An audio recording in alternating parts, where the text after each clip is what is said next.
Здравствуйте. Продолжаем наши беседы о семейных ценностях. Встреча с психотерапевтом. Луна сказал недавно по телевизору, что если нет согласия, значит, Рязалов вел, значит, все, причина разводов. В архиве государственном сказали, вот такое, нет согласия. Как вы думаете, нет согласия, обязательно разводиться? Не согласия, а нет общей цели. Понимаете, вот почему говорим, что семья это детей вырастить, хозяйство вести, ходить прекрасно на работу, хорошие цели, отдыхать. Это вот здесь бывает недостаточно. Бывает, семья это совместный проект, когда два человека начинают одно общее дело под названием семья. Или у жены, или у мужа появляется конкурентка. Ну, это что? фактор. Ну, что? Сильный конкурент, Ну, всегда есть. привлекательный. Это ведь не обязательно. А супруг уже поднадоел.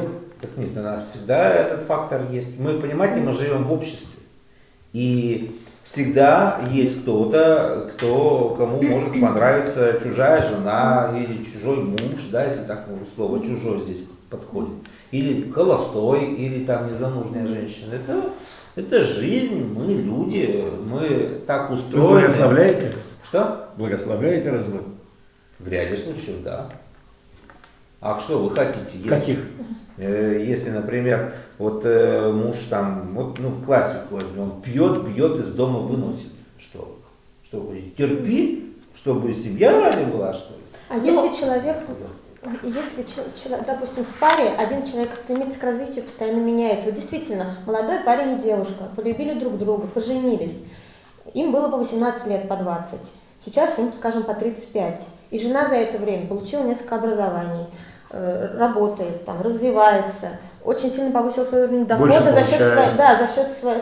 за счет своего мышления, за счет чего-то. А супруг вот как был 18 лет, так вот он и остался на уровне 18. Как этой паре выживать на самом деле, если уж нужно обязательно сохранять? И нужно ли в этом случае сохранять? Потому что уважение, допустим, она из себя уже выдавливает по отношению к нему. Ну, ей хочется уважать своего мужа, но это происходит неестественный процесс немножечко. Может быть, он там немного помогает с детьми и так далее, но что он действительно конкретно стоит на месте. Такое бывает и у меня вот, в практике вообще классическая история достаточно. Много факторов, да, с вами соглашусь, что это классическая история, и в жизни моих пациентов, вот хочу привести два примера, два развода. Вот, так случилось, что обе женщины-врачи, которые развелись, значит, первый случай, да, вместе учились, вместе там женились, жили вместе. Она развивается, учится, и карьеру, а ему прийти домой, пиво, футбол, все, понимаете, больше ничего не надо. Да, она там подсуетилась, они квартиру в ипотеку взяли, вместе живут, но она выступает локомотивом вот в их отношениях, да. А у него, да, поехали, она его, давай поедем отдохнем куда-то там, посмотрим там за границей какие-то города, другие страны. Он, ну ладно, поехали, да. То есть, вот, да. И, конечно, ей это все однажды надоело, у нее нет влечения, у них исчез секс в отношениях. И этого секса... Может, это только и держит иногда? Ну, иногда кого-то привычный партнер, удачный. А тут у нее уже, она молодая женщина, и там около 30, допустим, да, и она я не могу, это что, лежащая на диване, да, с пивом у телевизора, то есть, да, он раздался, значит. А что сказала Айгуль и ваши подруги, которые ходят в ваш клуб «Солнце и Луна»? Вот, знаете, они остались довольны ответами Геннадия Геннадьевича? Или какие вопросы они задавали? И да, на самом деле я всегда Геннадия Геннадьевича приглашаю, и год назад мы начали наш этот проект, а вчера мы начали социальный наш проект, который будет проводиться еженедельно, бесплатно. Вот будет раз в месяц Геннадий Геннадьевич приезжать, и его ученики будут проводить. Это уникальный шанс для наших людей, которые хотят сохранить отношения. У которых семья дала трещину? Трещину, которая находится в кризисе. Разобраться. Индивидуально вы будете разбираться. Нет, разобраться. Это групповая работа такая, да, но об этом мы попозже скажем. Но я хочу сказать, что когда Геннадий Геннадьевич приезжает в Казань, я ему вообще запрещаю говорить такие слова, что семью я не против, я иногда выступаю, чтобы семья разошлась. Я против таких высказываний, я всегда считаю, что над отношениями надо работать, надо до последнего. Потому что президент Рустам Минниханов все время говорит, теперь вот семью надо укреплять, и даже, по-моему, инициировали законопроект, чтобы время развода растянуть немножко, пока да, не очень удачно. Это интерес государства, общества, чтобы семья была стабильная. Да, и детей. Мы говорим про каждого человека, каждый человек для нас ценен, понимаете, и каждая семья для нашего центра это очень ценно. Вчера, например, если они будут счастливы, они к вам не придут. Вы знаете, но несчастливых достаточно. И я думаю, что работа будет, работа есть. Задача не в несчастливых семьях. Любая семья, какая бы она счастлива ни была, она проходит через кризисы. Просто счастливые семьи, они проходят. Преодолеть этот кризис. В кризис бывают разные, периоды бывают и так далее. Но вчера мы в группе обсуждали ситуации разные, было у нас 8 человек, каждый высказывает свою боль. Да? И Геннадий Геннадьевич вчера очень злился на одного нашего участника за то, что она не боролась за свои отношения, за свои чувства. Человек ушел достаточно эмоционально такой наполненным вчера, загруженным мыслями.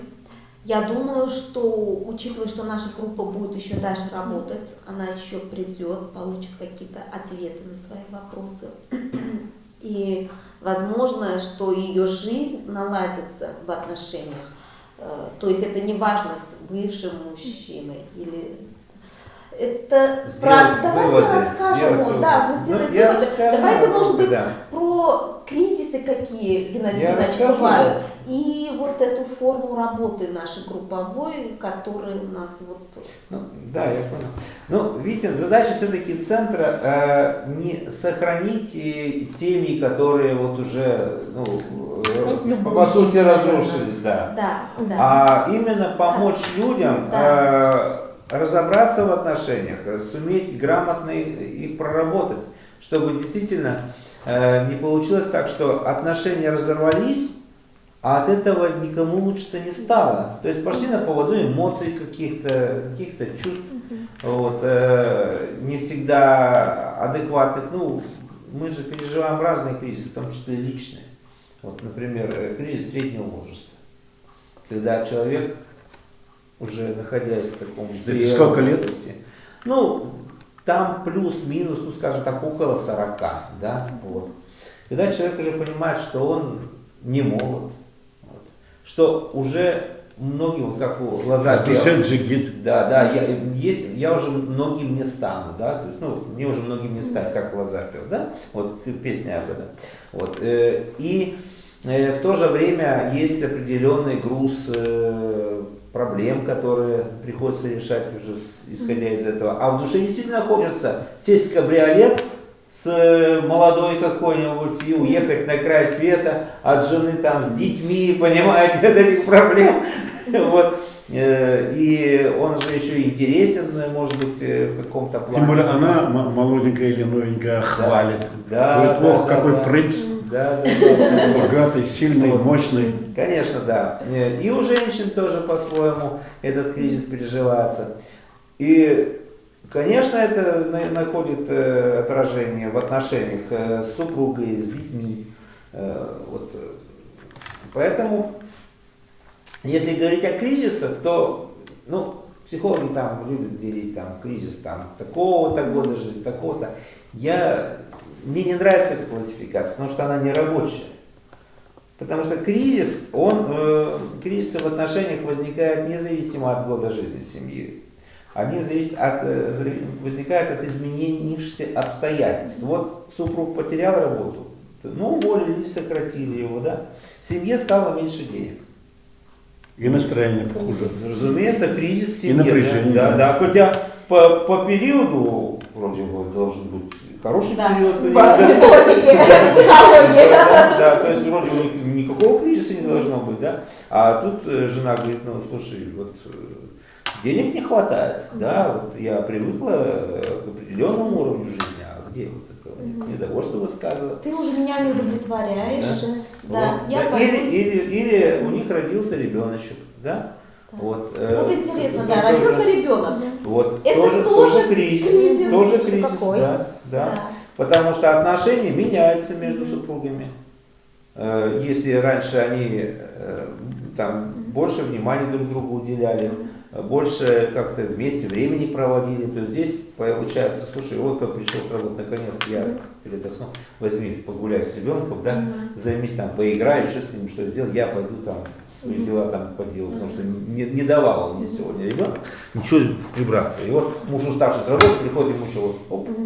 И, конечно, это напряжение растет и тоже может вырываться в эмоциональные какие-то реакции. Так что вот кризисы, еще раз повторю, это когда наши старые способы решения проблем не работают в новых условиях. Дорогие друзья, на этом небольшой перерыв объявляем в нашей беседе о семейных ценностях. Продолжение слушайте в следующих частях наших бесед.